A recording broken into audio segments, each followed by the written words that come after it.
shall I go? What shall I do? Frankly, my dear, I don't give a damn.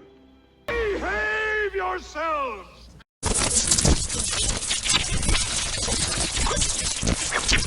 Hello YouTubers out there, this is Jerry Saravia at the movies. So today we're briefly looking at the film Civil War, which came out earlier this year. It's directed and written by Alex Garland. And this is a picture that deals with the possibility of a civil war brewing all across the United States of America in the future, presumably. And all because of an authoritarian fascist president of the United States in charge. So the picture deals with everything from the point of view of photojournalists. And one of them, of course, is played by Kirsten Dunst, who is a very jaded type of photojournalist. And she's Lee Smith, very hard-bitten, has seen it all, is unaffected by the violence that she sees and witnesses. Then there's she's accompanied by a Reuters press reporter, Joel, played by Wagner Mora, who lives for combat and for general chaos. And tagging along is an actor I've seen a few times before, Stephen McKinley Henderson, who I really like. He is an older writer for the New York Times. So the three of them get together and go on a road trip to Washington, D.C., and the idea is for Joel to interview the President of the United States, even though, of course, this man is being protected by the Secret Service and everyone else, because there's a militant group out that is out to assassinate him. That's really what it comes down to. Tagging along is young Jessie, played by, I don't know if I'm pronouncing the actress's name correctly, Kaylee Spaney, and she's a very ambitious young girl photographer. So she is, at first, she wants to photograph what's going on. And anytime she sees an execution, the first couple of them, or a couple of bodies, she can't take it. She throws up. It seems like it's not in her blood to witness this and photograph it. But after a while, she isn't jaded, but she develops almost an emotional detachment and wants to be in the throes of it. And after a while, the military, they're shooting people left and right, getting to the White House, and she is practically in the middle of it. She wants to photograph it. She wants to see these executions. What I find fascinating about the film is that her character is the one that grows to be more like Lee Smith.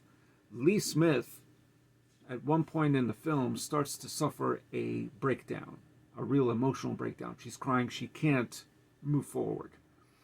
And Kirsten Dunst, I think, gives the best performance in this film. It's already a film of pretty solid actors anyway. She does a solid job. This is some of the best work I've ever seen her do. Then Joel starts to become really affected by the chaos. There's chaos everywhere, and that's what this film depicts. Now, my issue with this picture, though, which I think it's a watchable film, and I guess you could say entertaining. I mean, it keeps your interest. It's certainly captivating, a lot of it, is that it is somewhat apolitical. This is really a paranoid, almost, I guess you could say, a left-wing fantasy, in a sense. That probably will never happen and hopefully never does. But I'm talking about this film post-election, the presidential election 2024, because I hadn't seen it earlier in the year when it came out. And I think a lot of people were worried that if or the presidential candidate at the time running for president, Trump, didn't win the presidency, that there would be a civil war. This is kind of what the left, they kind of let this sort of thing simmer. And it's silly to believe that. But that's what this film presents, is sort of this what-if type situation.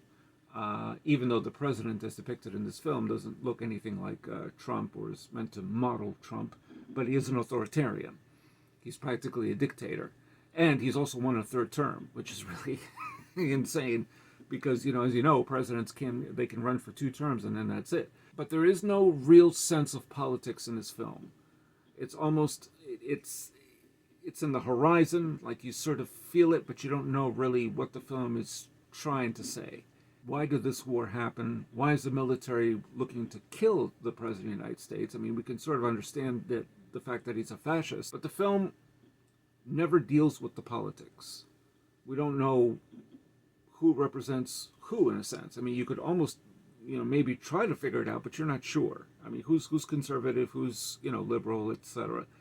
The film avoids those questions completely, and the political implications. It's very much, it's a fictional America, but how did it get to this point?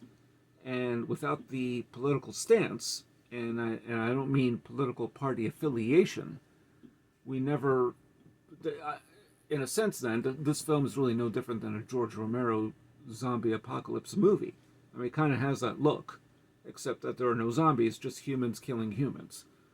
And in that sense, it's no different than a film that came out a few years ago that was a bit controversial, The Hunt, which actually was a little bit more political, because you knew which side was which, but it really was pretty much a blood and gore show. I mean, it was a freak show, that movie. That's really what it was. Entertaining, I guess, but extremely bloody and gory.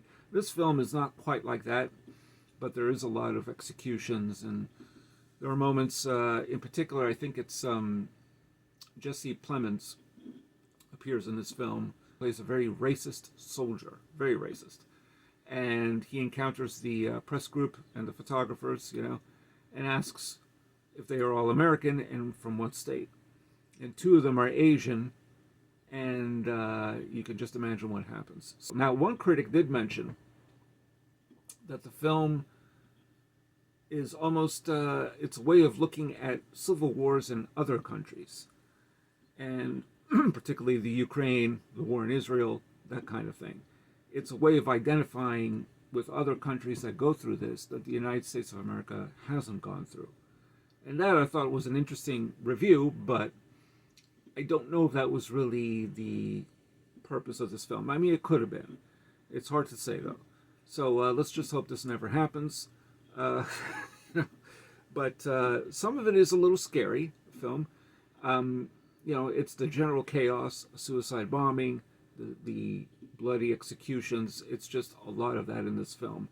But I still feel it's undermined a little bit by not placing it in any sort of political context, which I think would have given the film scenes where these people could actually discuss these things, and beyond just, Jesse Plemons having the opportunity then to actually, his character to, kill a couple of people who are not American or not from here originally. So anyway, those are my thoughts on Civil War. What are yours? Have you seen the film?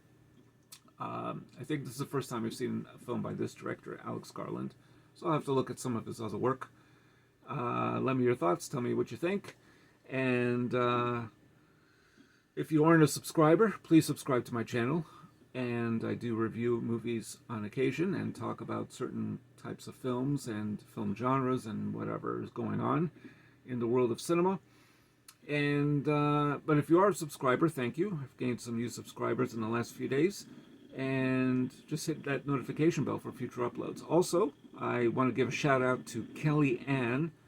And this is not really a cinema channel I'm recommending. It's an ASMR channel, but it is quite good. It's one of the 2 or 3 best ones I've seen, and sometimes I really need that so I can sleep.